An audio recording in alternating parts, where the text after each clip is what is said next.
BX1 +. Toujours plus d'actu. Voilà, on va changer de registre maintenant et on va parler mobilité. On est en ligne avec Benoît Serex, bourgmestre CDH de Woluwe-Saint-Pierre, au sujet d'un projet de la région flamande et de la région bruxelloise qui consiste à installer une nouvelle piste cyclable, ou en tout cas à prendre une partie de la voirie automobile pour la transformer en piste cyclable sur une partie de l'avenue de Tervuren. Bonjour Benoît Serex.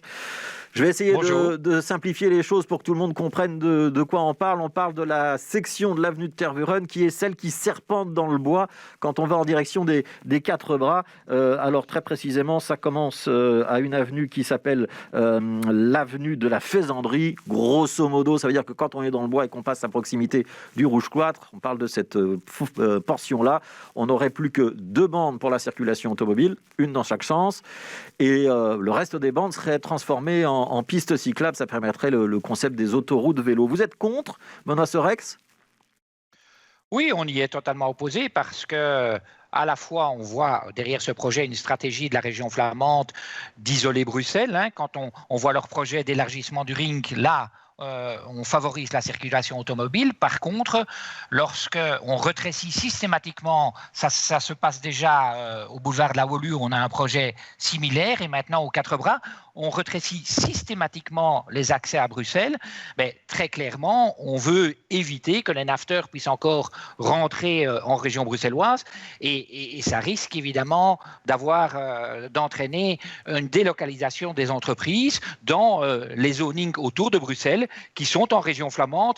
Ça correspond tout à fait au projet qu'a la Flandre depuis 2004 au travers de son plan START, d'assurer son développement économique sur un axe Zaventem-Malines-Anvers, et ce, en dehors de Bruxelles. Et d'autre part, il y a un problème de qualité de vie en région bruxelloise, puisque à partir du moment où, en supprimant des bandes de circulation, vous allez créer des embouteillages, et que donc les automobilistes qui sont intelligents et au travers d'un certain nombre d'applications qui existent, vont chercher des chemins de détournement au travers des quartiers résidentiels de Woluwe-Saint-Pierre, d'Oderghem et de Krainem. Alors, est-ce que vous n'avez pas quand même une petite vision machiavélique et très communautaire du dossier en pensant qu'on essaye d'isoler Bruxelles ? Est-ce que vous ne pouvez pas aussi vous dire, il y a la logique d'un shift modal et il y a de plus en plus de gens qui empruntent le vélo, y compris depuis la périphérie quand ils doivent rejoindre leur travail à Bruxelles ?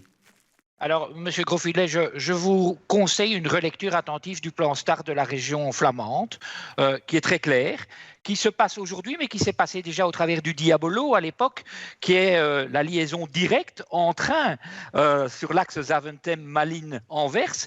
Et donc, il y a là une stratégie très claire. Et à Bruxelles, on est d'une naïveté exemplaire par rapport à cette stratégie. Aucun plan de développement de la région bruxelloise au niveau économique.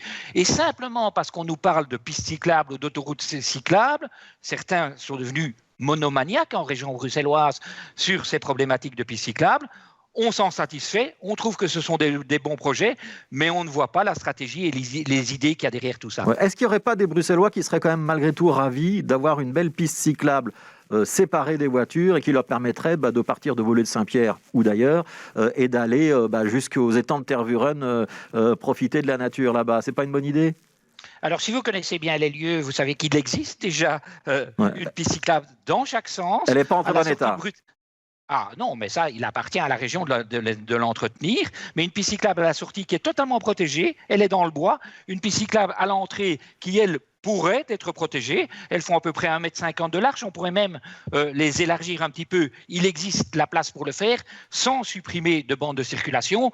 C'est bien ce qui me fait dire qu'il y a une autre stratégie derrière tout ça. Alors, le projet va rentrer dans une phase test. Ça veut dire qu'il y aura un moment de test théoriquement pendant le courant de l'été. Vous allez vous y opposer ou pas ? Ah, très clairement, et la décision du collège de Woluwe-Saint-Pierre, et je pense qu'on aura la même décision du côté d'Oderghem, est de s'opposer à ce projet, même en phase test.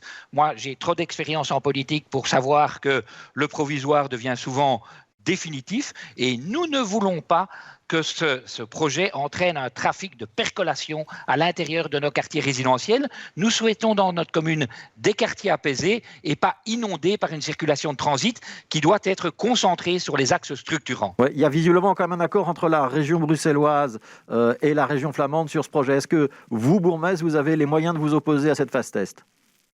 Alors, on nous a demandé notre avis, on vient de le rendre. On verra bien ce que la région bruxelloise en fait. J'espère qu'elle verra avant tout l'intérêt des Bruxellois et non l'intérêt de ceux qui habitent Tervuren ou Overijse de venir en vélo à Bruxelles, alors qu'ils peuvent déjà le faire au travers des pistes cyclables existantes. Mais en tout cas, si les deux régions devaient s'entendre sur ce projet, la commune utilisera de tous les moyens de droit pour s'y opposer, en ce compris les procédures judiciaires. Ça veut dire qu'il y aura des recours.